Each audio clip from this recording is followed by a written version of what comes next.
Kumusta na po ang kalagayan ni tatay? Isang araw sa isang ospital ay mahinahong tanong ng dalagang si Kara ang umalingaw-ngaw. Walang pagbabago, ganun pa rin. Malungkot na saad ng kanilang ina na si Lorena. Paano kung huminto na tayo sa pagpapakimotherapy sa tatay mo, anak? Agad na umiling-iling ang ulo ni Kara sa narinig. Hindi, Nay.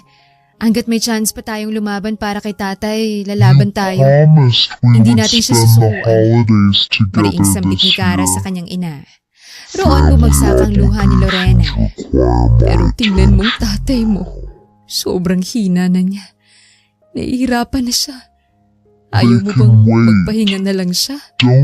Nahihirapan ka na rin, Kara. Nahihirapan na tayo. Umiiyak na saad ng ina ng babae na tinutulan ni Kara. Hindi ako papayag, nanay. Alam ko na gusto pa rin lumaban ni tatay at nangako ko sa kanya na hindi ko siya susukuan. Huwag kayong mawalan ng pag-asa, nay. Hinawakan ni Kara ang kamay ng umiiyak na ina. Ang sabi ng doktor, may pag-asa pa rin mabuhay at makasurvive si tatay through this cancer. Kaya hindi tayo susuko. Ako din pong bahala sa mga bills. Paninigurado ni Kara. Pinunasan ni Lorena ang kanyang muka. Anong balak mo? Halos libutin na natin tong probinsya natin para makahingi ng tulong. Pero wala naman tayong napala. Subalit ngumiti lamang si Kara. Wala nang pag-asa dito sa probinsya natin, ay. Kaya nung isang linggo, nag-decide akong magpatulong kay Laninya na humanap ng trabaho sa Maynila. Sa kabutihang palad may nahanap akong trabaho na consistent naman ng sahod. Ayos na rin mga tulong kesa sa wala. Assurance ang binigay ni Kara sa kanyang nanay na kinalaki ng mata nito. Pupunta ka ng Maynila para mga tulong? Wala naman akong alam sa ganyang plano mo, Kara. Saad ni Lorena. Napakamot naman sa kanyang ulo si Kara. Hindi ko talaga sinabi sa inyo, Nay. Saka sa mga ibang kapatid ko. Baka kasi ma-jinx. Humagikgik si Kara. Jinx? Nagtatakang tanong ng kanyang ina. Tumawa muli si Kara. Mausog, Nay. Dahil sa kakaibang term na yon, ang dalaga ay wala nang nakapigil pa kay Lorena para mahinang tumawa. Sa linggong alis ko papuntang Maynila, Nay. Subalit sa sunod na sinabi ni Kara ay nawala ang galak ni Lorena. Ano? Sa linggo na agad? Hindi makapaniwalang sambit ng kanyang ina. Napakabilis naman, Kara. Ngumiti ang babae bago hinawakan ng kanyang kamay. Mas ayos na yun, Nay. Mas maaga din tayong magkakapera. Pambobola ni Kara. Huwag niyo na po akong isipin. Kitang-kita ko sa mukha niyo na tutol kayo. Ay, hindi ko din sinabi agad dahil alam kong pipigilan niyo ako eh. O diba, tama ako? Mahina siyang hinampas ni Lorena dahil sa pangaasar nito. Paano naman kasi, anak? Akong nanay mo. Pero parang ikaw pang mas maraming sakripisyo para sa pamilya natin. Hindi na nga kita napagtapos sa kolehiyo. Tapos ganito pa. Napakarami mo ng pinagdaanan. Muli ay umiyak si Lorena kaya nanlalaki ang mata ni Kara na niyakap siya. Ano ka ba, Nay? Diyos ko naman ito. Saksakan ng OA sa katawan. Akala mo naman mamamatay ako sa Maynila. Patuloy na nagbiro si Kara kahit pa mabigat din ang kanyang loob dahil sa ginagawang pag-iyak ng kanyang ina. Pero itong seryoso, Nay. Huwag niyo na po akong alalahanin. Kapag may pagkakataon, dadalaw-dalaw naman ako dito. At isa pa, mas kailangan kayo dito ng mga kapatid ko. Kaya ako na po munang bahala. Ang mahalaga, gumaling si tatay. Muling paninigurado ni Kara at niyakap ang katawan ng ina. Mabilis lamang na umikot ang mga araw para sa pamilya ni Kara sapagkat agad na dumating ang araw ng linggo kung saan kinakailangan ng magpaalam ni Kara sa kanyang pamilya upang makipagsapalaran sa Maynila. Paano, Nay? Tay? Mga kapatid? I gotta go. Masayang paalam ni Kara habang hawak ang kanyang bagahe. Mag-iingat ka sa Maynila, anak. Sambit ni Lorena na sinundan ng kanyang nakababatang kapatid. Huwag kayong mag-alala. Nay, kaya ko to. Sambit ni Kara at yumakap sa kanila isa-isa. Tatay, bumagsak ang luha ni Lucio. Pasensya ka na sa pagiging pabigat ko, anak. Imbis na ako sanang pupunta sa malayo para magtrabaho. Bigla ay napaiyak ang kanyang ama kaya napangiwi si Kara. Ay Diyos ko, di patibag naman si tatay ay. Over naman sa iyak. Hindi na oy, mamaya mababae ka lang sa Maynila kaya mabuti pa na ako na lang pumunta. Biro ni Kara sa kanyang ama gamit ang pagiging Batanggenya niya. Piste ka talagang bata ka. Matigas na sambit ni Lucio. O siya, hindi naiiyak si tatay. Pero kunin mo to. Hindi to touchscreen na nasasabay sa uso pero at least pwede tayong makapag-usap habang nasa Maynila ka. Nandyan ang number namin. Pati nung kapitbahay natin para kung sakaling di mo kami matawagan. Sila tawagan mo. Bigkas ni Lucio at nangihinang inabot ang dikipad na cellphone sa anak ng dalaga. Maraming salamat tay. Kahit hindi ko alam saan nyo nabingwit to, malaking bagay to para sa akin. Hayaan niyo po pagdating ko sa Maynila at sa bahay ng amo ko, tatawag agad ako sa inyo. Paninigurado ni Kara bago sila muling niyakap habang naiiyak pa rin.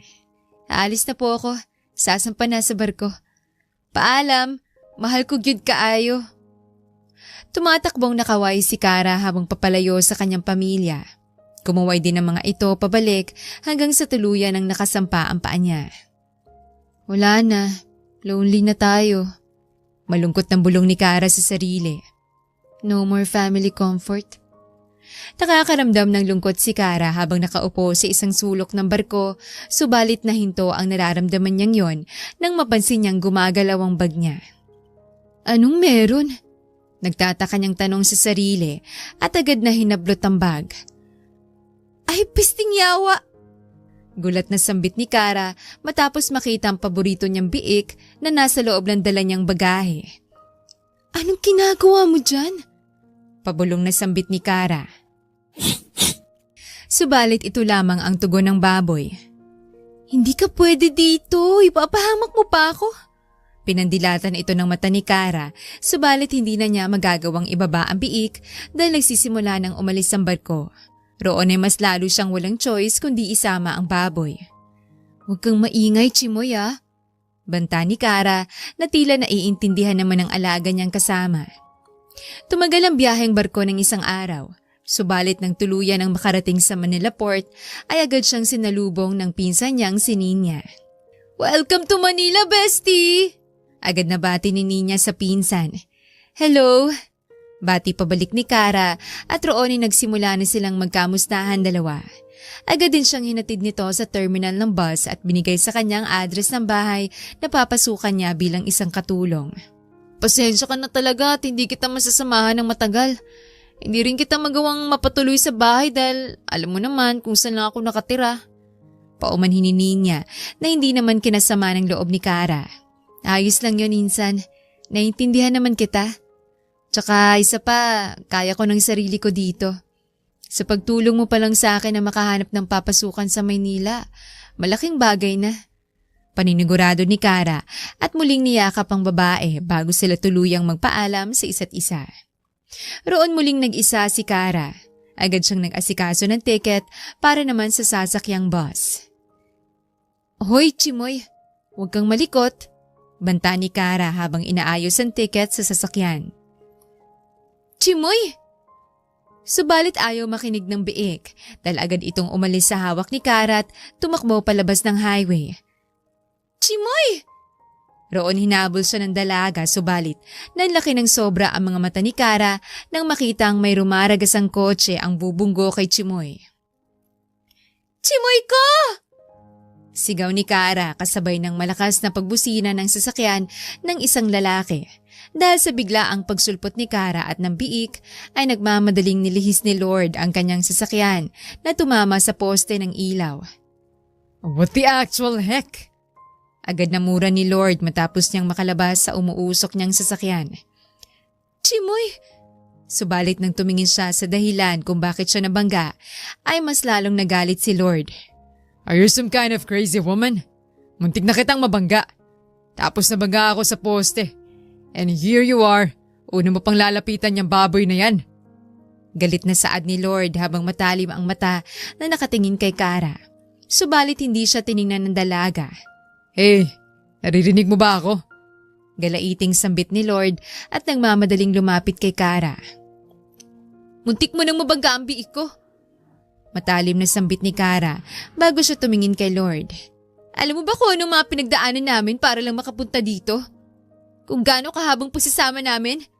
Paano na lang kung hindi ka nakaiwas? Nakapatay ka pa ng baboy. Sa paniniil ni Kara ay agad na napaawang ang labi ni Lord. What? Hindi makapaniwalang usad ni Lord. May gana ka pa talagang maging dramatic after what happened? Miss, to make things clear to you, ako muntik ng maaksidente. Kaya kung dapat may inaalala ka, ako yun. At hindi ang baboy mo na hindi ko alam kung bakit kasama mo. Kaibigan ko siya. Mariing sambit ni Kara. Magkasama kaming dalawa lumaki sa bukid namin. Tsaka isa pa, kasalanan mo rin naman eh. Kung hindi ka mabilis magpatakbo ng sasakyan mo, hindi ka sana makakadisgrasya. Sa pagiging palaban ni Kara ay mas lalong napipikon si Lord. Doon nag-igting ang kanyang panga sa inis. Miss, it was a damn green light of course tatakbong sasakyan ko. Clearly, you're the one who's at fault here. No, you're pig to be exact. I will report this incident to the police para magkaroon na kayo ng record niyang kaibigan mong baboy at para mabana kayo dito sa Maynila. Hindi maintindihan ni Lord kung bakit pinapatulan niya pang dalaga ang dala nitong biik. Basta ang alam niya, galit siya. Subukan mo. Kapag nireklamo mo ko, sasampahan din kita ng kaso. Baboy abuse. Lalo na bata pa si Chimoy. Child pig abuse. That's right. Mahabang sentence yon kasi bata pa ang na-assault mo. Ano? Try me. Banta ni Kara. Nanlaki ang mga mata ni Lord sa narinig. What the fuck? Mura ng lalaki. Ang kotse napapalitan at napapaayos. Pero kung buhay ni Chimoy ang nawala, hindi mo may babalik yun. Mariing sambit ni Kara bago binuhat ang biik at umalis na. Hindi ka man lang magsusorry. Sigaw ni Lord. Hindi naman ako yung tumawid. Sigaw pabalik ni Kara. Naiwan na lang natigalgal si Lord dahil sa nangyari. Ngunit nang mahimasmasan siya ay hinayaan niya na lang ang babae bago nagmamadaling binalikan ng kanyang kotse. Ayos ka lang ba, Chimoy? Ikaw naman kasi, makukulong pa tayo dahil sa kakulitan mo. Sumama-sama ka sa akin dito tapos ipapahamak mo ko. Pananaway ni Kara sa alaga. Roon huminga ng malalim ang babae habang palihim na nakatingin sa nagalit niyang binata. Gusto niya talagang humingi ng pasensya dito subalit natatakot na siya sa lalaki. Huwag mo nang ulitin yun ha, lalo na kapag nando na tayo sa bahay ng amo natin. Sambit ni Kara. Noon sa makaday, nagdalagbaboy, ang litsyo nandiyon na. Hindi kalaunan ay nakarating din ang dalaga sa binigay na address sa kanya ni Nina. Roon siya ay namangha dahil sa sobrang laki ng bahay na pagtatrabahuan niya. Grabe, parang palasyo na sa laki. Sambit ni Kara. Sa bagay, yung subdivision pa lang na ito, halata mo nang mayayaman ang nakatira. Pero mukhang itong bahay ata ng amo kong pinakamalaki sa lahat. Nangingiting saad ni Kara bago nag-doorbell. Magandang umaga po. Bati ni Kara sa sumalubong. Ikaw ba yung bagong mamamasukan dito? Tanong ng matanda habang nakangiti sa kanya. Tumango naman si Kara kaya agad siyang pinapasok nito. Naku, kahapon ka pa namin hinihintay. Pero huwag kang mag-alala. Alam naman nila, madam na galing ka pang Samar, talagang mahabang biyahe. Ang bili niya nga sa akin, pagpahingahin ka daw muna pagdating eh. Sa sinabing yun ng matanda, ay agad na pangiti si Kara sapagkat doon niya naramdaman na mabait ang amo niya. Mukhang mabait po si madam ah. Sambit ni Kara. Ay oo iha, mabait talagang pamilyang Consengco, lalo na yung mag-asawa. Nga pala, ako si Marie. Ako yung mayordoma dito. Tawagin mo na lang akong nanay. Gusto mo bang ilibot kita dito sa bahay? Alok ng matanda, tumango naman si Kara bilang pagsang-ayon. Matapos maibaba ang mga gamit ay agad nang sumama si Kara sa mayordoma ng bahay. Roon inikot siya nito sa lahat ng sulok ng bahay na talagang kinamangha ni Kara. Dito sa palapag na to, ang room ng young master. Sa unang kaliwang pinto ang eldest young master. Siya yung panganay pero nasa ibang bansa siya. Yung pangalawang pinto para sa bunso. At yung pangduloy para kay young master lord. Huwag mong papasukin yan basta-basta dahil ayaw niyang may pumapasok sa kwarto niya. Paalala ni Nanay Marie. Tumango naman si Kara habang tinatandaan lahat. Marami pa silang pinag-usapan nito hanggang sa may dumating na. Mukhang nandyan na si Lord. Ikaw nang magbukas ng gate at hindi ko pwedeng iwan itong niluluto ko. Utos nito. Pumayag naman si Kara at nagmamadaling pumunta sa gate bago pinagbuksan ang bagong dating na binata. Actually pare, hindi ko talaga in-expect yung nangyari kanina. I feel like I was in the merge of the... Nang makita ng lalaki kung sinong nagbukas ng gate, ay agad siyang napatigil sa pakikipag-usap sa cellphone. Ikaw na naman? Magkasabay nilang bulalas ni Kara. Anong ginagawa mo dito? Sabay ulit nilang tanong. Mariin na napapikit si Lord dahil sa inis. Pwede ba miss? Ako ang naunang magtanong sa'yo. Kaya ikaw ang maunang sumagot. Mariing sambit ng lalaki. Naglapat naman ang labi ni Kara. Ako yung bagong katulong dito. Ano, nasagot ko na ba yung tanong mo? Nang marinig yun ni Lord ay agad siyang napangiwi. No, hindi yan totoo. At kung totoo man, hindi ako papayag. I will make you get fired quickly. Mariing saad ni Lord at nagmamadaling pumasok sa loob ng bahay. Aba, bakit mo naman gagawin yan? Ano karapatan ang meron ka para gawin yan? Gulat na sambit ni Kara at agad na humabol kay Lord. Hindi siya nililingon nito kaya naman agad na sumabit ang dalaga sa braso ng binata upang mapahinto ito sa ginagawa niyang paglalakad. Let go of me, you prom girl. Sambit ni Lord. Kausapin mo muna ako. Ang gara kasi nang sinabi mo na ipapatanggal mo ko eh. Bakit? Sino ka ba? Ano ka ba dito? Hamak na tanong ni Kara na nagpangisi kay Lord. You didn't know me? Well, listen carefully, Promdi. Nag-lean forward si Lord sa mukha ng dalaga. I am Lord Conseco, the second young master of this family. Matapos sabihin yon, ay agad na nanlambot ang buong katawan ni Kara. Mas lumawak naman ang isi ng binata. Lord! Tawag ni Nanay Marie, nanlaki ang mata niya matapos makita na nakahawak sa braso ng lalaki si Kara. Anong nangyayari dito? Bakit hindi mo ata dalang kotse mo? Tsaka, ano yan? Sunod-sunod na tanong ni Manang. My car? Iniwan ko pa sa talyer because some stupid crazy prom girl with her beloved pig caused me an accident. May pang-asar subalit piko na sambit ni Lord. Ah! Naaksidente ka? Diyos ko, kauwi mo lang dito sa Pilipinas. Sigurado kung mababaliw ang mami mo kapag nalaman niya itong nangyari. Hysterical na sambit ni Marie. You heard that, Promdi? You better prepare an explanation later or you'll end up in prison with your pig. Banta ni Lord bago binawing braso niya sa dalaga. Roon ay gusto na lamang magpalamon sa lupa ni Kara dahil hindi niya inaasahan na. Amo ko pala yung nadisgrasya namin ni Chimoy. Sambit niya sa sarili.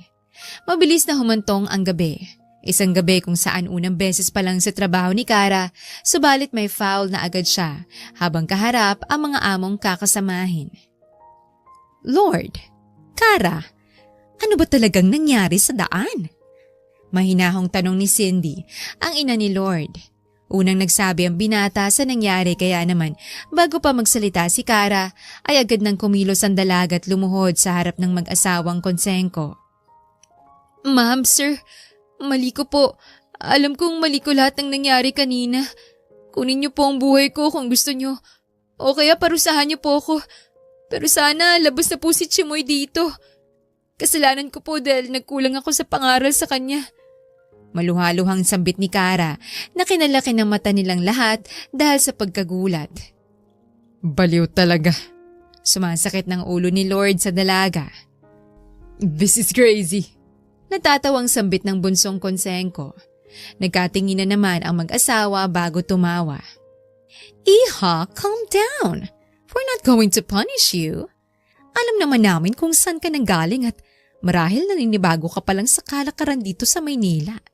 Kaya don't worry, hindi ka namin tatanggalin at bukas ang bahay namin para sa'yo.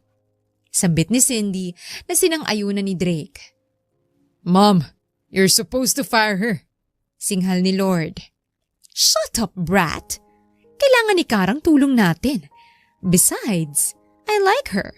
Magaan ang loob ko sa kanya. And I know she's someone I can trust. Bumaling ang babae kay Kara. Iha, don't mind my son. He's immature sometimes. But he is good and very professional. By the time being, sigurado kong magkakasundo din kayong dalawa. Patanda ni Mrs. Conseco bago gumiti kay Kara. Asa, I will not go against your decision. But make sure na hindi ako guguluhin na babaeng yan. Lalo na yung baboy niya. Kung hindi sa kondo talaga ako magsistay. Matigas na sambit ni Lord bago umalis. Maraming salamat po, ma'am. Napakalaking bagay po sa akin na tinanggap niyo ako dito sa bahay niyo. Pangako po, hindi kami magiging sakit sa ulo ni Chimoy. Swear ni Kara na pinahintulutan naman ng mag-asawa. Subalit sa kanyang pananatili ay tila parang tinik sa lalamunan nilang dalawa ang magsama sa iisang bahay. Chimoy, tara dito! Tawag ni Kara sa kanyang biik. Damn it! Gulat na sambit ni Lord matapos niyang muntik na maapakan ang biik. Yung baboy mo na naman. Gagawin ko talagang tosino yan. Agad na niyakap ni Karang biik. Hindi ka na inaano ah. Bulong ng babae. Hindi ba babahong bahay dahil sa baboy mo? Tanong ni Lord habang papunta siya sa dirty kitchen. Ako po bang kausap niyo? Tanong ni Kara. May ibang tao pa ba dito? Tanong pabalik ni Lord. Sigurado naman ako na hindi dahil alagang-alaga ko si Chimoy. Marunong din siyang makisama. Promise. Ngumiti si Kara. Napatingin naman si Lord sa biik. Bakit ba kasi sa dami ng pwede mong maging alaga, baboy pa talagang napili mo? Nagtatakang tanong ng lalaki. Nagkipit balikat naman si Kara. Hindi ko din alam. Binigay lang kasi sa akin ng tatay ko yung nanay ni Chimoy. So nung nanganak, naging kasama ko na. Napangiwi na lang si Lord. For sure, yung family mo, weird din kagaya mo. 6 binata. Kumunot ang kilay ni Kara. Hindi ah. Kung kagaya kita na lumaki sa probinsya, hindi ganyan ang maiisip mo. Hayaan mo. Sana balang araw madala kita sa probinsya namin. Para naman makita mo kung paano kami mamuhay doon. Promise, mag-e-enjoy ka. Malawak ng ngiti at galak ang lumabas sa mukha ni Kara. At lahat ng yon ay malayang napanood ni Lord. I don't know if I would like that. Laking city ako. Laking ibang bansa. At kung dadalhin mo ako sa probinsya nyo, baka mapikon lang ako ng sobra dahil sigurado ko na higit 10 karang nandun. Ikaw pa nga lang sumasakit ng ulo ko. Magdadagdag pa ba ako ng kikilalanin? Piloso pong bato sa kanya ni Lord, subalit sa loob ng binata ay nasiyahan siya sa nilatag na plano sa kanya ni Kara. Medyo pangit ang ugali mo, no? Tanong ni Kara, inosente. Naibuga naman ni Lord ang iniinom niyang kape. Ganyan ka ba talaga magsalita? Gulat na usal ng lalaki. Bakit? Nagsasabi lang naman ako ng totoo. Sabi ni tatay, mas okay nang maging totoo kaysa makipagplastikan ako sa taong ayaw ko. Nakangusong sambit ni Kara. So ayaw mo sa akin? Tanong ni Lord. Wala akong sinasabi na ayaw ko sa'yo. Ang sa akin lang, sinabi ko na medyo pangit ang ugali mo. Medyo lang kasi alam ko mabait ka naman dahil mabait sila mama mo. Paliwanag ni Kara. Napahilot na lang sa kanyang ulo si Lord. Fine. But remember this. Ganito lang naman ako sa'yo dahil may kasalanan ka at yung baboy mo sa akin. You never said sorry, remember? Kaya kung ayaw mong ma-encounter yung medyo pangit na ugali ko, huwag kang magpapakita sa akin at yung maliit mong baboy. Piko na wika ni Lord. Kumunot naman ang kilay ni Kara. Hindi ka pa kumakain. Saan ka pupunta, Sir Lord? Habol ni Kara sa lalaking paalis na ng bahay. Pupunta ako sa kumpanya. Mamayang gabi pa ako makakauwi. Sambit ni Lord at inirapan siya. Roon napamaang ang labi ni Kara habang nagtatanong sa sarili kung may nagawa ba siya dahil galit na naman ang binata sa kanya nang umalis ito. Napaka-moody, sambit ni Kara sa sarili. Nagpatuloy ang ganoong cycle nila ni Lord sa loob ng isang buwan. Madalas pa rin silang nagtatalo, subalit paunti-unti ay nagkakasundo at nagkakaintindihan naman silang dalawa. Hindi ka na naman kakain bago ka pumasok sa trabaho? Alalang tanong ni Kara sa binata. Maraan naman siyang nilingon ni Lord. Hindi na, nakapagkape naman na ako.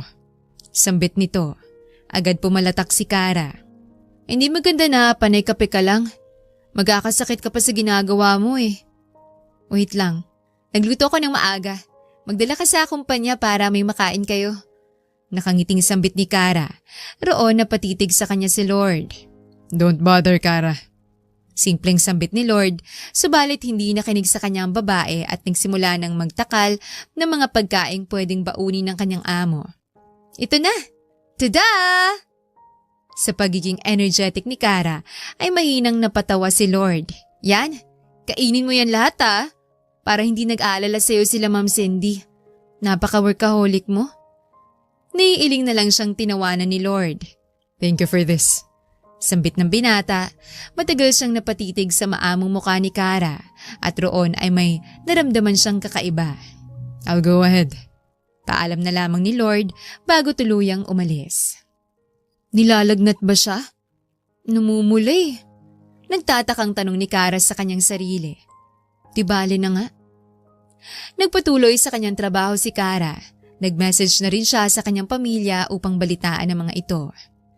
Magpapadala po ako sa inyo bukas. Bili kayo makakain at mga gamot ni tatay. Sambit niya sa text habang nakangiti. Dumating ang tanghali. Nasa opisina si Lord habang nakatingin sa mga baon na hinanda ni Kara. Why am I feeling like this? Tanong ni Lord sa sarili. Konting effort lang naman yun na normal ginagawa ng mga katulong para sa amo nila. Pero bakit pakiramdam ko it has something I couldn't explain?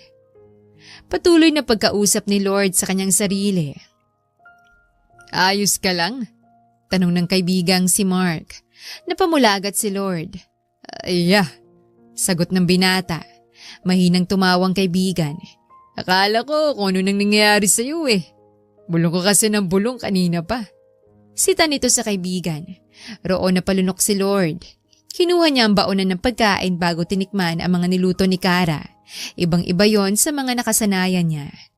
Para namang luto ng asawa yung kinakain mo. Napapatulala ka pa ha? Sambit ni Mark sa kaibigan. Asawa? Ulit ni Lord sa kanyang narinig.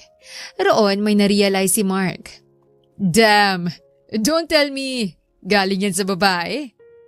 Tapatin mo ako. Kay Kara ano? Hey dude, what happened? Akala ko ba kaaway mo? Bakit parang nag-iiba atang ihip ng hangin sa'yo? Pangaasar nito. Shut up. You're just overreacting. Bali ni Lord sa kaibigan. Subalit palihim siyang nag-text sa number ni Kara. I like the foods. Make more for me. Yung bagong luto sana, pakidala dito sa office ko. Thanks. Nakangiting send ni Lord sa number ng dalaga. Nang matanggap naman yun ni Kara ay agad siyang nasiyahan. At magmula ng araw na yon ay paulit-ulit na niyang ginawan at hinatira ng makakain ang binata. Lunch delivery! Sigaw ni Kara sa labas ng opisina. Hindi napigil ni Lord ang ngiti at agad na tumayo sa silya. Sir, here's your food. Fried kare-kare with bagoong, grilled chicken, and of course your favorite drink. Masiglang sambit ni Kara habang nilalabas isa-isang pagkain. Very good. Come, samahan mo akong kumain. Biglang sambit ni Lord. Nagkagulatan pa sila ni Kara. Ha? Sabay? Bakit? Nagtatakang tanong ni Kara. Muling namula ang tenga ni Lord. Gusto lang kitang makasabay kumain. Ayaw mo ba? Biglang naging masungit ang tono ni Lord. Wala naman akong sinasabi. Sige, medyo marami naman akong dinala. Saad ni Kara sa lalaki. Ngumiti naman ng malawak si Lord at agad na pinaupong dalaga. Siya na rin ang kumuha ng ekstrang plato at matyaga yung hinain sa harapan ni Kara. Ako dapat gumagawa niyan. Sambit ng babae. Let me. Para makapagpahinga ka naman. Ani Lord, hindi naman ako pagod. Tsaka, isa pa, pinapasundo mo na kaya ako sa driver mo kaya mas lalong di nakakapagod. Sambit ni Kara. Delikado kasi kung mag-commute ka pa. Saad ni Lord bago pinagsandok ng pagkain si Kara. Ako na. Salita ni Kara at kinuhang pananandok kay Lord subalit dahil sa aktong yon ay aksidenteng naghawak ang kanilang mga kamay. Akto na nagdala ng kuryente sa kanila. Ako na. Kumain ka na. Utal na sambit ni Kara bago nagmamadaling nagsandok. Umiwas naman ang tingin si Lord bago nagsimulang kumain. Masarap ba? Tanong ni Kara sa lalaki. Palagi namang masarap ang luto mo. Bati ni Lord. Meka, malapit na magtampo si Nanay Marie kasi hindi ka na daw nagpapaluto sa kanya. Sambit ni Kara. Parehas naman silang tumawa ni Lord. Baboy ito, right? Tanong ni Lord. Feeling ko mas masarap to kung si Chimoy. Mahina siyang hinampas ni Kara. Bakit ba trip na trip mong ilutong alaga ako? Sigaw ni Kara kay Lord na kinahagalpak nito. Paano? Yung alaga mo, takaw-aksidente. Natatawang wika ni Lord. But kidding aside, hindi naman ako galit sa'yo tsaka sa alaga mo. But next time, mag-ingat kayo lalo. Yes po sir, sambit ni Kara at yumuko. Dahilan upang pitikin siya sa noon ni Lord. Bakit pala napadpad ka dito sa Maynila?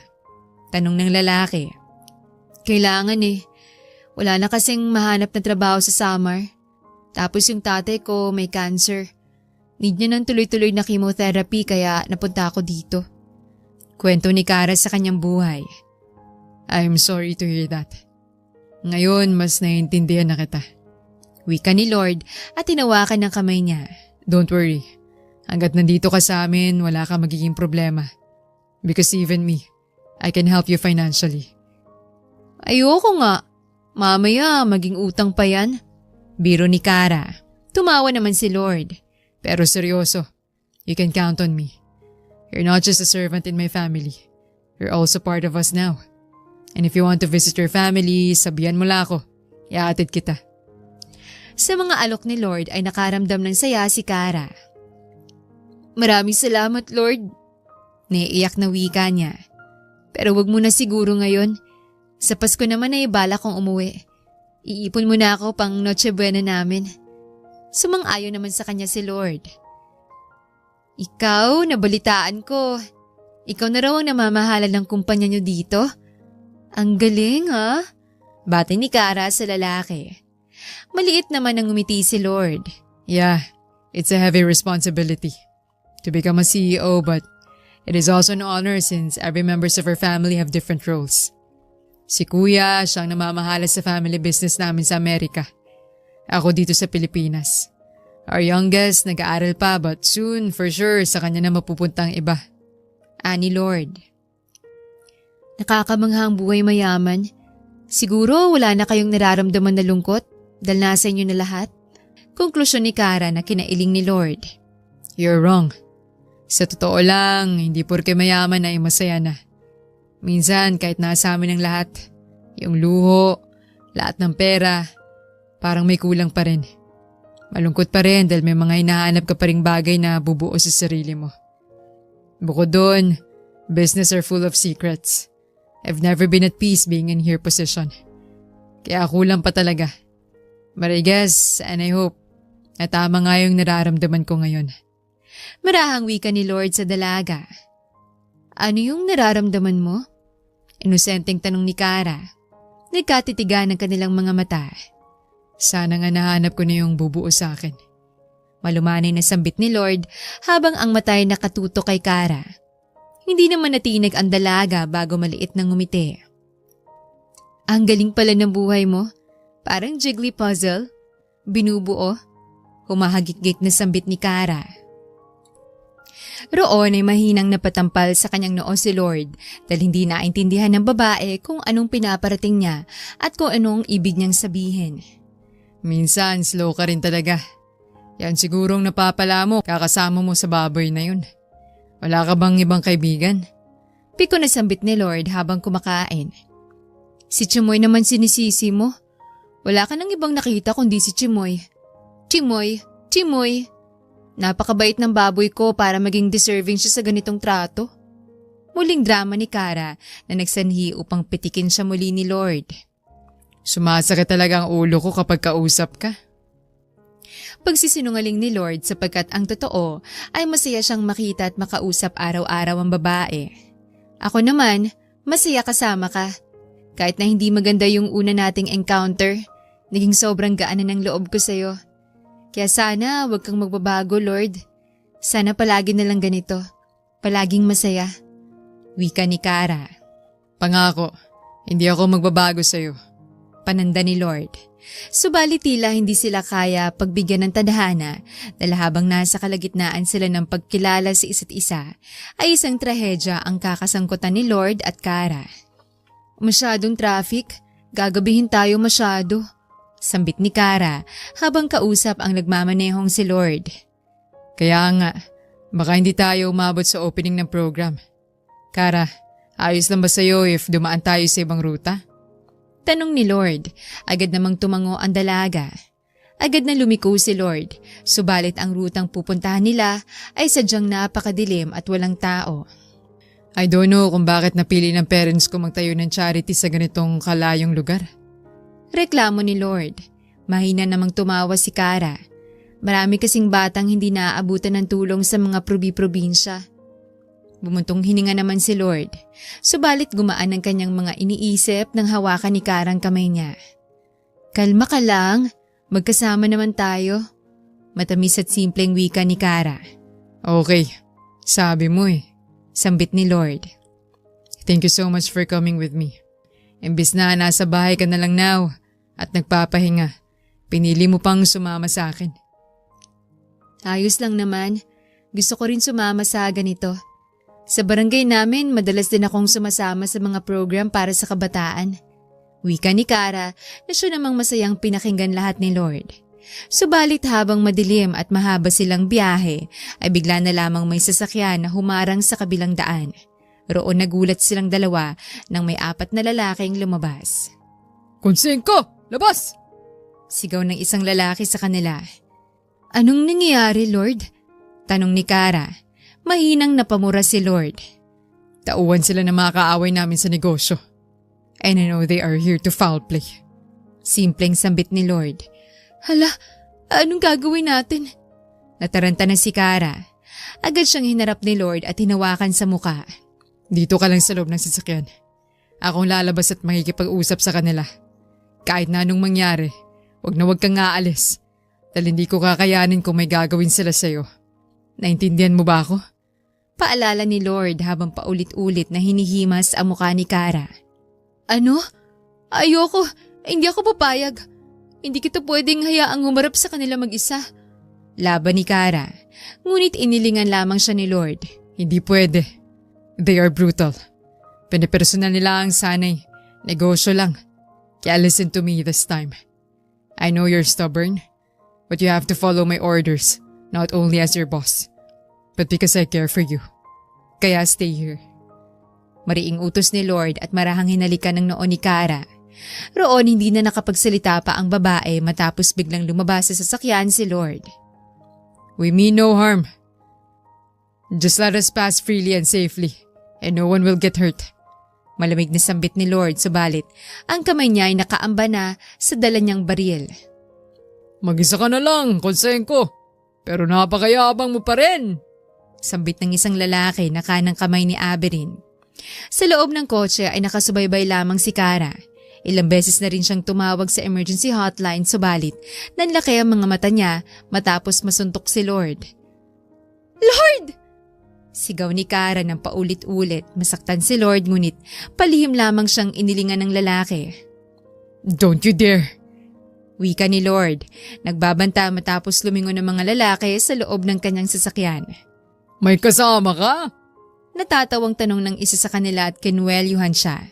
Roon nakita ni Kara na nakasalampak na si Lord at hindi kumikilos. Pupuruhan ka lang namin dito tapos yung kasama mo naman. Natatawang sambit nila Diego kaya mariin na pumikit si Lord matapos niyang makita ang pagtaas ng tubo. Hahampas na sana ito sa katawan ni Lord subalit isang bagay ang nangyari. Mga pisti kayo! Malakas na sigaw ng dalaga. Doon ay napamaang ang labi ni Lord matapos niyang makita na hinambalos ng kahoy ni Kara ang dalawang lalaki. Leche, may babae! Sigaw ng isang lalaki. Kiatay! Kiatay! Sigaw patuloy ni Kara. Kara, watch out! Sigaw ni Lord, nanlaki ang mata niya matapos makita na nasa harap na niya ang binata at hawak ang braso ng lalaking mananakit sa kanya. I told you, hurt me all you want, but don't ever dare touch my woman. Naging nakakatakot ang boses ni Lord. At doon nanigas at namangha ang buong sistema ni Kara matapos niyang makita kung paano sunod-sunod na patumbahin ni Lord ang mga lalaking kalaban. Are you okay? Utal na tanong ni Lord dahil sa hingal. Lord! Agad na tugon sa kanya ni Kara at umalalay. Nasaktan ka ba nila? Nag-aalalang wika ng binata at agad na tiningnan ng buong katawan ni Kara. Tell me. Roon ay may kung anong bugso ng damdamin na naramdaman si Kara habang nakita ang pag-aalala ni Lord sa kanya. Hindi ako nasaktan. Sambit ni Kara habang nakaalalay sa nangihinang lalaki. I'm glad nothing happened to you. Matapos sabihin yun ni Lord at tuluyan ng natumba ang kanyang katawan. Roon agad na napasigaw si Kara sa takot na baka may mangyaring masama sa isang kaibigan. Tulungan niyo kami! Paulit-ulit na sambit ni Kara habang lumuluha ang kanyang mga mata na yakap ang lalaki. Dumating naman agad ang responde at kinuha ang mga taong nagtangka sa buhay nila. Nandala na rin agad sa ospital ang binata, subalit labis pa rin ang alala ni Kara. Bakit naman kasi late ka na lumaban? Kaya mo naman pala sila. Umiiyak na wika ng dalaga. Paano na lang kung may nangyaring masama sa'yo? Paano ko magpapaliwanag sa magulang mo? At paano ako? Hindi naman pwede na habang unti-unti kitang nagugustuhan. Saka ka naman mawawala. Sambit ni Kara habang hawak ang kamay ng walang malay na si Lord. What happened here? Agad na napatayo si Kara matapos may isang babaeng pumasok. Nagmamadali itong lumapit kay Lord. What did you do to my Lord?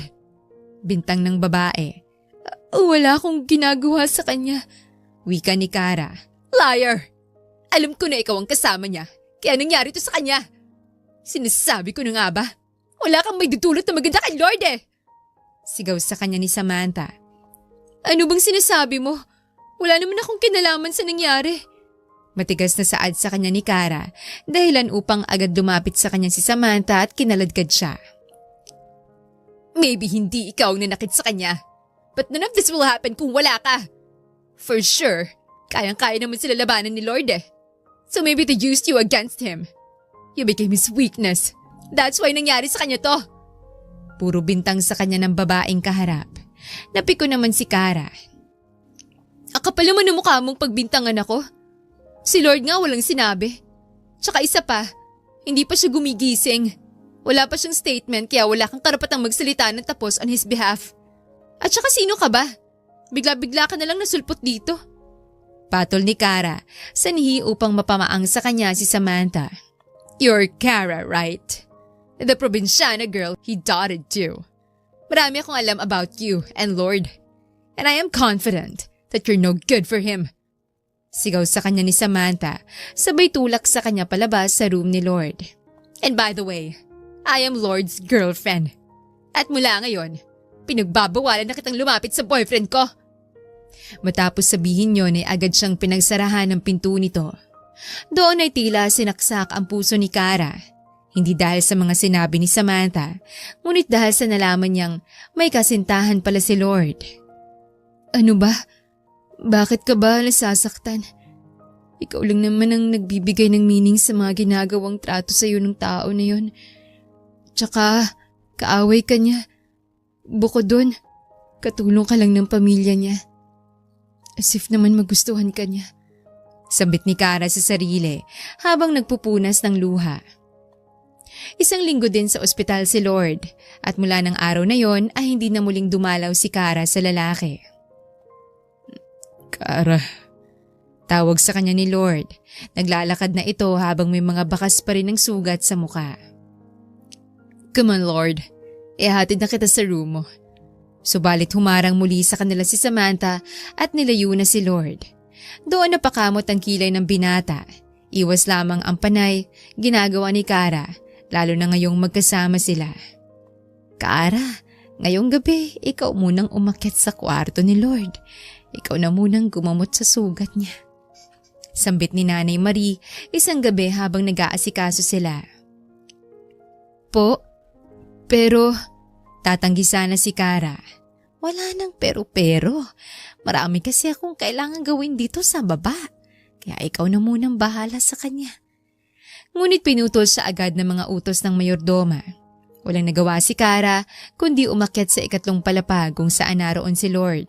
Doon naabutan niya ang lalaki na mag-isang ginagamot ang sugat sa dibdib. Tulungan na kita! Agad na tugon ni Kara at nagmamadaling lumuhod sa harap ng binata bago sinimulan ang paglalagay ng gamot sa mga sugat nito. bakit hindi mo na ako pinuntahan sa ospital? Tanong ni Lord, napalunok si Kara. Kara, Tawag muli ng lalaki. Umiling ang babae. Hindi naman mahalaga kung dadalawin kita o hindi. Isa pa, marami namang pumupunta para sa'yo. Imposibleng kailanganin mo pa ako. Nagtaka si Lord sa naging sagot ni Kara. bakit pakiramdam ko lumayo ka? Tanong muli ni Lord. Hindi ako lumayo. Kailangan ng talagang ganito dahil katulong ako. Hindi pwedeng malapit tayo palagi. Diretsong sambit ni Kara habang patuloy sa ginagawa. But I want you close. Mariing sambit ni Lord. Nabitawan ni Kara ang bulak. Bukod doon, hindi pa ako nakakapagpasalamat sa iyo for saving me. Kung hindi mo ginawa yun, mas malala sigurong nangyari. Kaya utang ko sa iyo lahat. Ani Lord. Tumango naman si Kara habang hugot ang sariling hangin. Trabaho ko din yun. Wala yun. Sa'yo nga ako nagtataka kung bakit mas gusto mo kong i-keep safe. Nagtataka din ako kung bakit nagpabugbog ka pa. Gayong kaya mo naman pala silang lahat. Hinayaan mo pang masaktan ka. Matigas na wika ni Kara at niligpit ng mga gamit. It's because of you. They warned me na sasaktan ka nila. That's why tinago ko na kasama kita. Dahil gusto ko huwag kang masaktan. Dahil hindi ko mapapatawad ang sarili ko kung dumapong mga kamay nila sa'yo.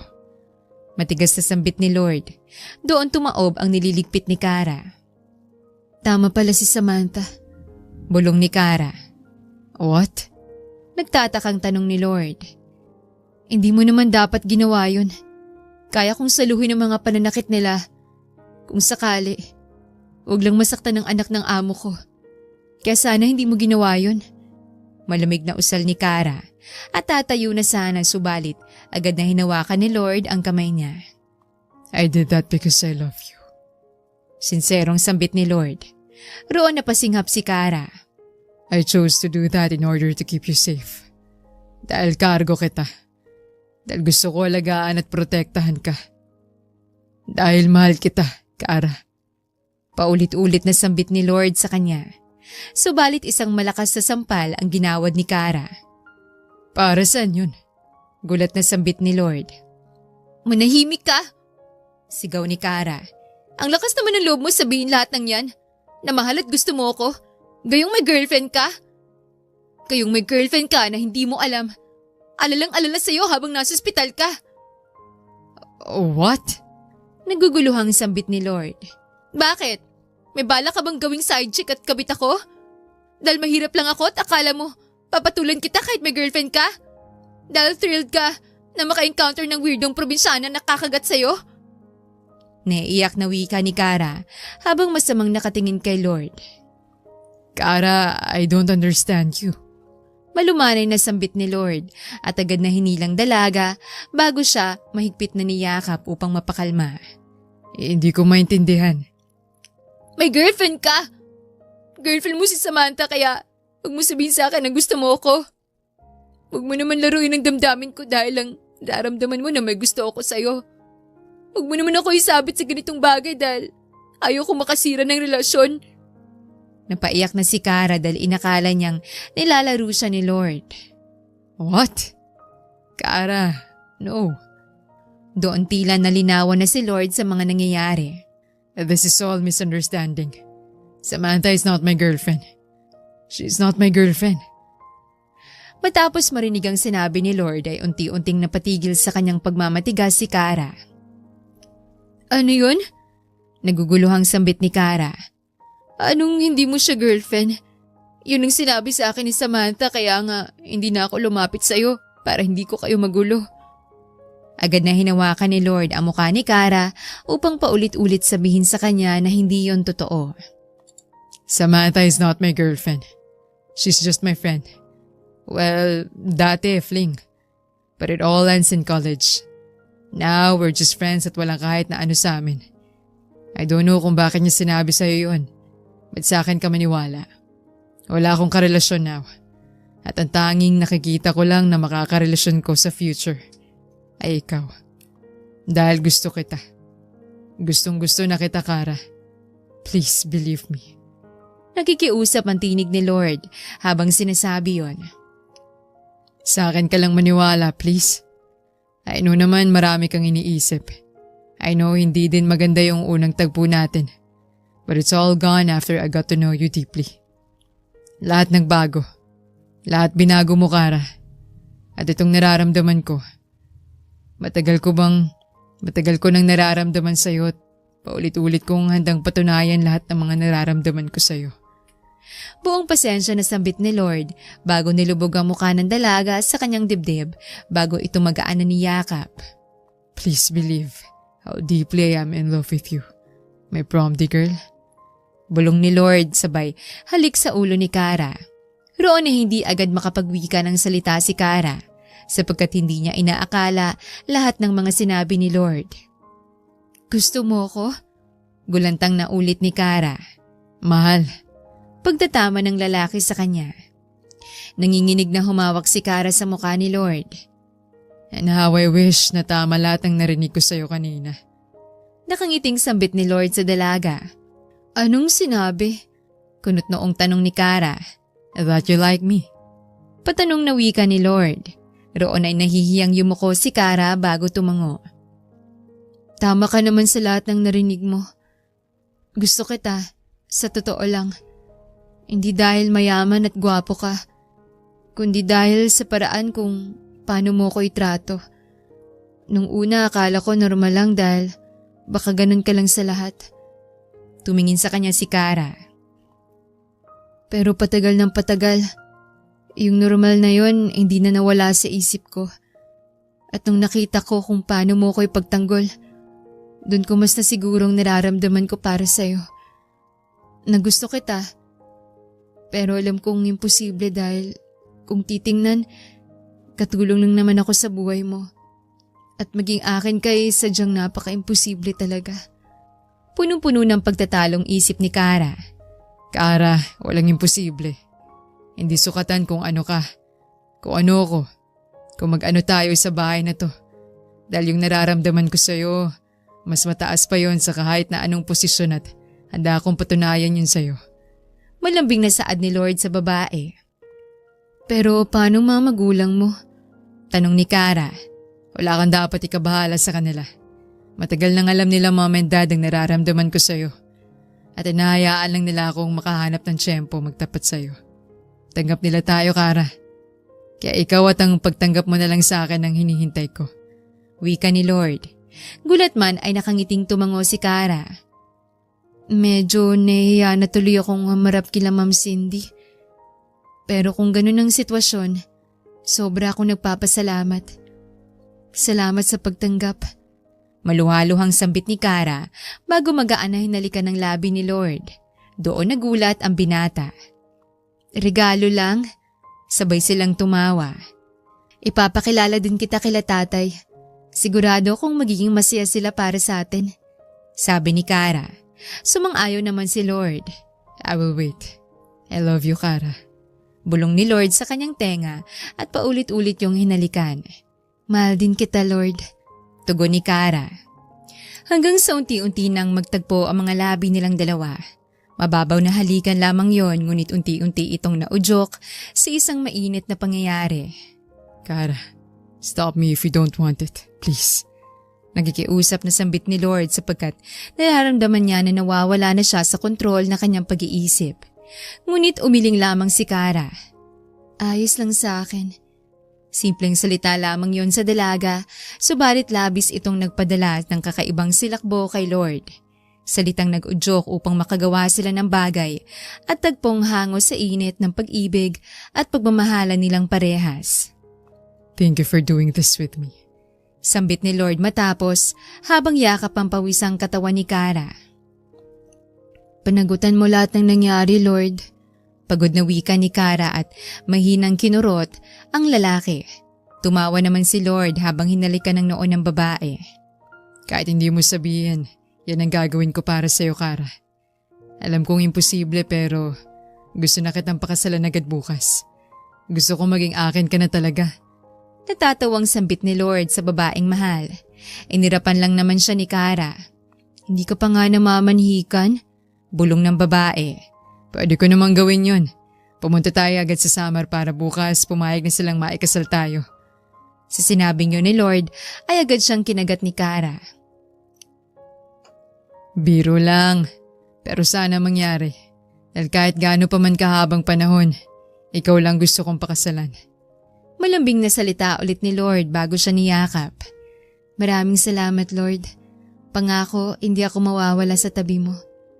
Pangmatagalan na to, sagot naman ni Kara. At sa loob ng gabing yon ay puro masayang pagsasama nilang namutawi. Ngunit ang kinabukasan ang pinakamalagim na tagpo para sa buhay ng dalagang si Kara.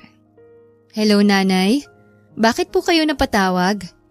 Tanong ni Kara kinabukasan matapos makita na sunod-sunod ang naging pagtawag sa kanya ng kanyang ina.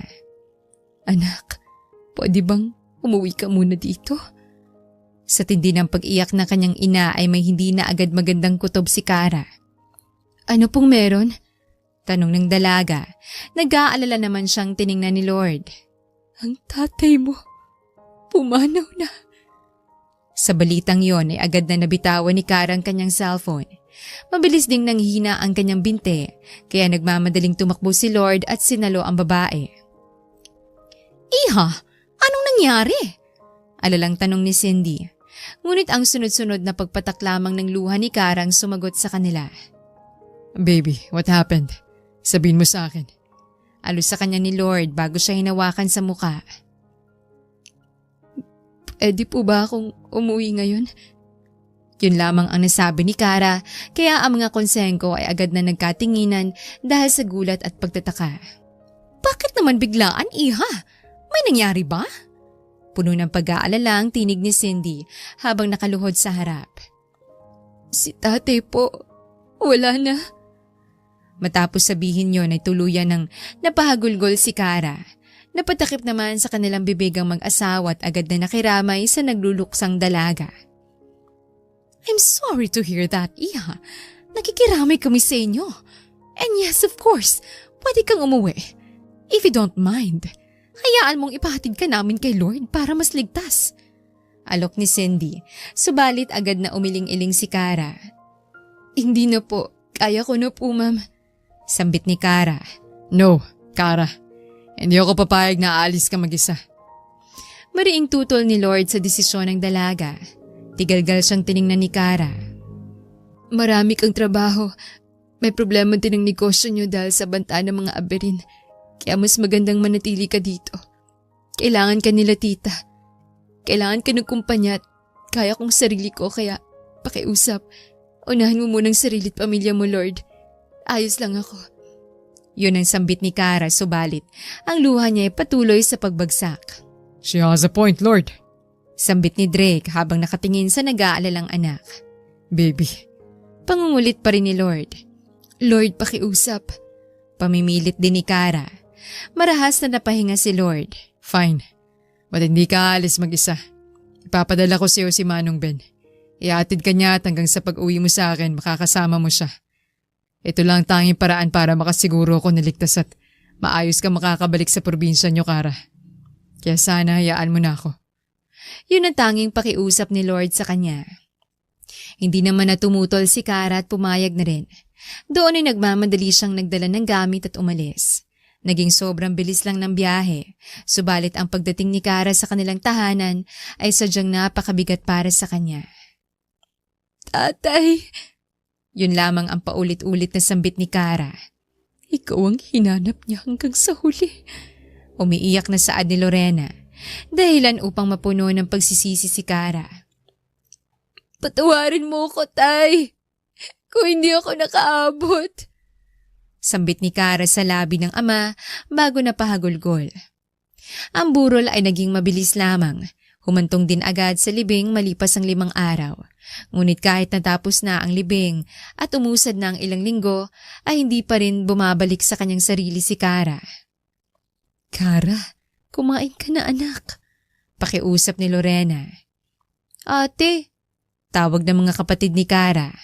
Anak naman, hanggang kailan ka ba magiging ganyan? Naiiyak na sambit ni Lorena sa kanyang dalaga. Nagsisisi ako. Hindi ko man lang naabutan na buhay si tatay. Samantala, napakarami ko pang pinangako sa kanya bago ko umalis. Sinabi ko pa sa kanya na gagaling siya. Tapos hanggang sa huli, nabigo ko lang ulit siya. Muli ay mahinang napaiyak si Kara dahil sa paninisi sa sarili. Anak, hindi mo kasalanan ang nangyari sa tatay mo. Kaya huwag mong sisihin ang sarili mo. Alam ko at alam ng tatay mo na ginawa mong lahat para maipagamot siya. At kung alam mo lang, sobrang pasasalamat niya sa'yo. Paglilinaw ni Lorena sa malungkot na isipin ni Kara. Pero nabigo pa rin ako, iligtas siya, nanay. Humikbi si Kara habang sinasabing mga yon. Hindi ka nabigo, anak. May mga pangyayari lang talaga na hindi natin kontrolado. At isa na doon ang buhay ng tatay mo. Sinabi niya rin naman sa amin na pagod at nahihirapan na siya. Kaya siguro pinili na niyang magpahinga. At yun din ang gusto ng tatay mo para sa'yo. Ang gusto niya, magpahinga ka na. At ang huli niyang habilin sa amin ay hayaan kang mamuhay ng normal. Masaya at walang responsibilidad na iniisip. Kaya pakiusap, anak. Tama na to. Niyakap siya ng mahigpit ni Lorena. Napuno naman ng iba't ibang iyak ang maliit nilang bahay dahil sa nangyari. Marami kaming naghihintay sa pagbalik mo, Kara.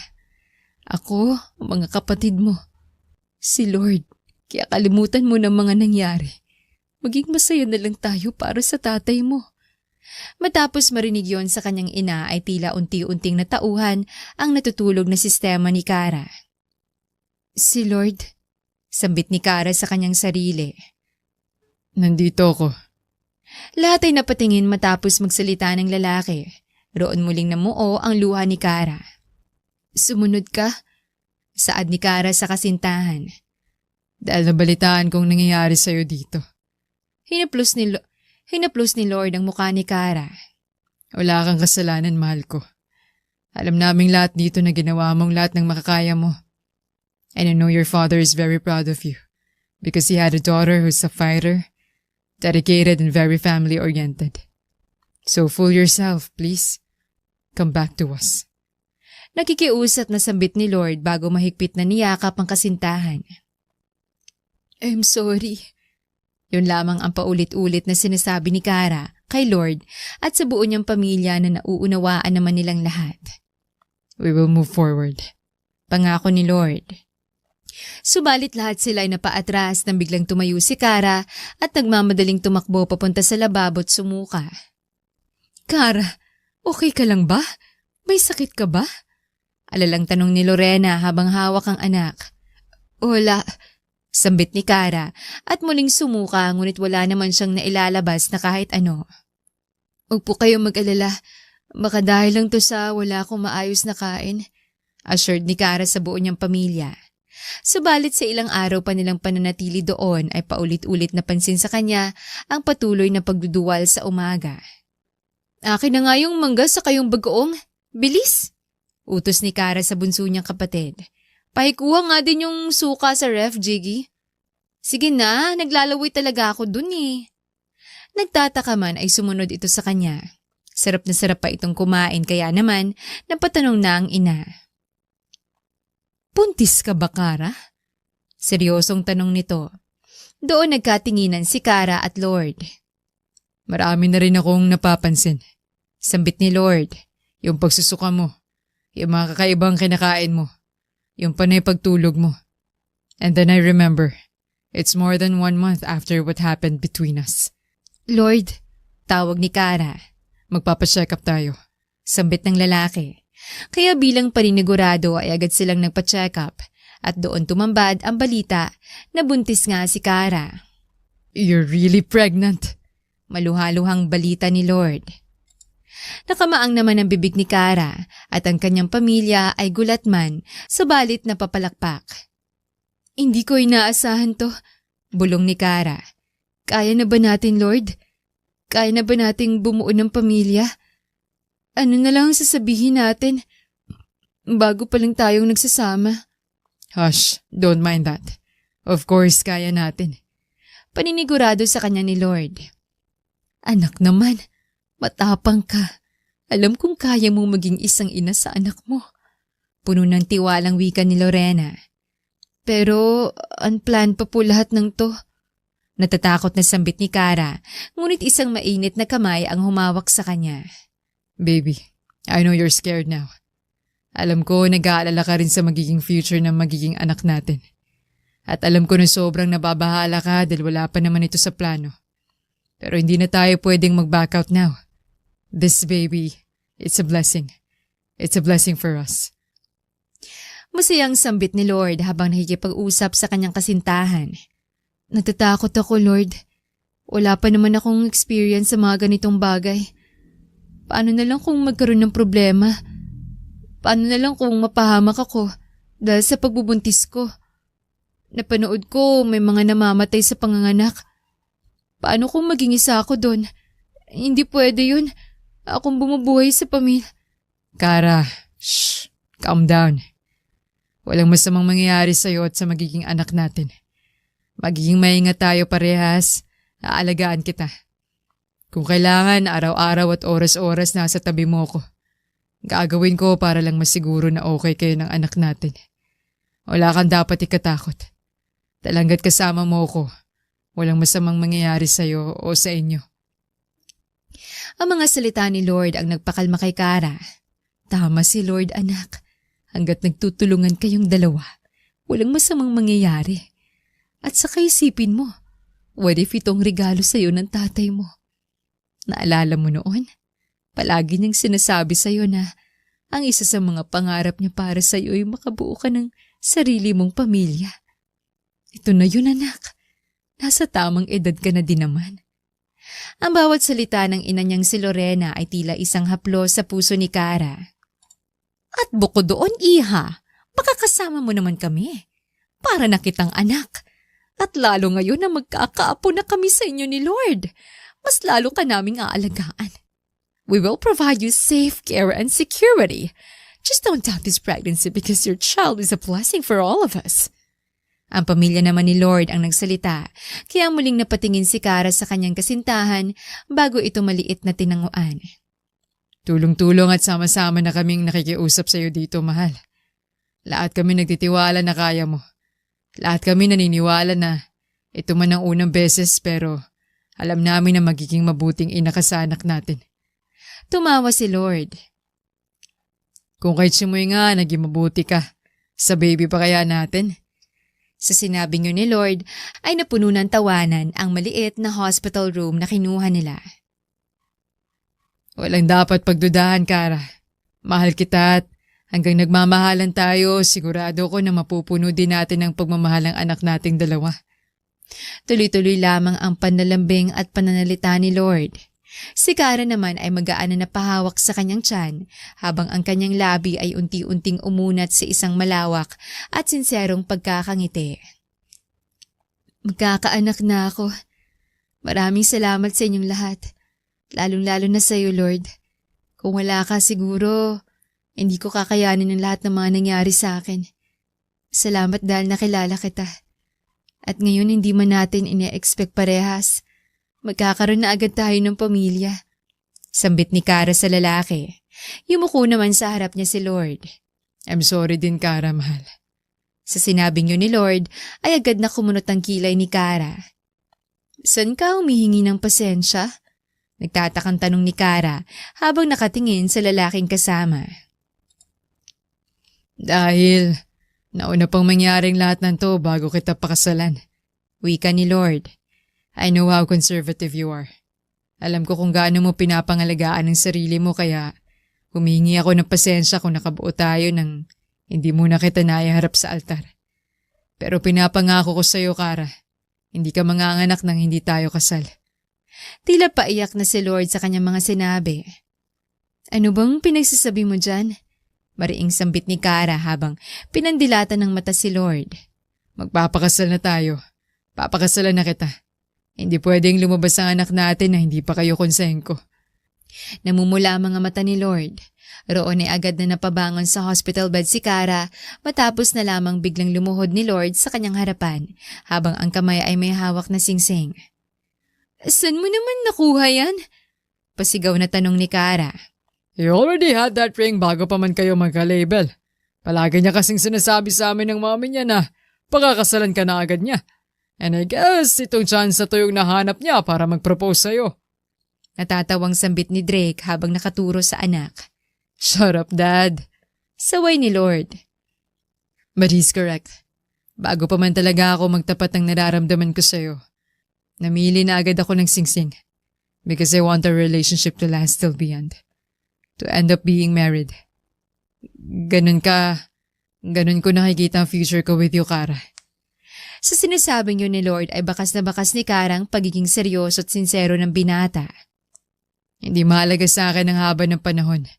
Basta nung nakilala kita at minahal kita. Ang mahalaga na lang sa akin ay makasama ka. At pangako, ibibigay ko lahat. That's why I am now kneeling in front of you to ask. Will you marry me, my Kara? Umaasang tanong ni Lord. Roon ay napasinghap si Kara. Please say yes. Maliit namang ngumiti si Kara. Of course. Kahit ano pa yan, papakasalan kita. Sa sagot na yon ni Kara ay agad na pamaang ang labi ni Lord. Oh my God, she said yes. Hiyaw ni Lord sa mga tao. Damn it. Thank you so much, baby. Agad din niyakap niyang mapapangasawa. Anak, we will be a big happy family. I promise to take care of you and your mother. Pangako ni Lord sa anak bago niya tiningnan si Kara. Mahal na mahal kita, mahal ko. Matamis na wika ni Lord habang hawak ang mukha ng dalaga. Thank you so much for coming into my life. Sobrang blessful ko sa'yo. Maging ako, Lord. Kaya yes, kahit ano at kahit anong mangyari, sa iyo lang ako sasama. Mahal na mahal din kita. Ikaw at ang magiging anak natin. Sa sagot na yon ni Kara ay tila natunaw ang puso ni Lord. Roon ay masaya silang nagyakap habang paulit-ulit na pinagpapasalamat sa may kapal ang pagtatagpo nilang dalawa sa hindi inaasahan at magulong kapalaran.